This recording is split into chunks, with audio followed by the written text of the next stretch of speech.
Everyone, আমি নিধি। Hope you are all doing great.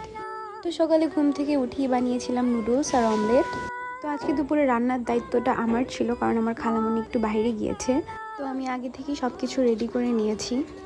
আজ আমি রান্না করব লাল শাক আর মাছটাকে রান্না করার জন্য ফার্স্টে আমি ভেজে নিয়েছি। আর এখানে টেবিলে হরলিক্স দেখে আমি একটু খেয়ে নিয়েছিলাম। এখন আমার রান্নাটা শেষ করা লাগবে, আর আমি এখন মাছ রান্না করব। সো সেটার জন্য আমি একে একে সব মশলা দিয়ে দিচ্ছি। আর মাছের সাথে আমি আলুও দিব, তাই মশলা কষিয়ে আমি আলুটা দিয়ে দিয়েছি। আই নো আমার রান্না পুরোপুরি পারফেক্ট না, বাট নিজের মতো রান্না করছিলাম, তাই কেউ জাজ করবেন না। তারপরেই তো একটু পানি দিয়ে আমি ভেজে রাখা মাছগুলোকে দিয়ে দিব।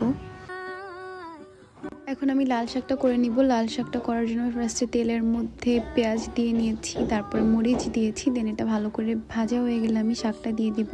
দেন রান্না শেষে আমি আমার লাঞ্চটা করে নিব, কারণ অনেকটা বেলা হয়ে গিয়েছিল।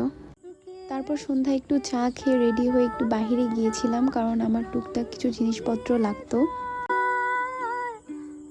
তারপর গিয়েছিলাম একটু কিচেনার স্টোরে, আমার খালামুড়িরও কিছু জিনিসপত্র লাগতো। কাজ শেষে আমরা একটু সিঙ্গারা খেয়েছিলাম, আর আমি একটা কফি নিয়েই তো বাসায় চলে যাচ্ছি। তো এই ছিল আমার আজকের দিন। Thanks for watching. আল্লাহ হাফেজ।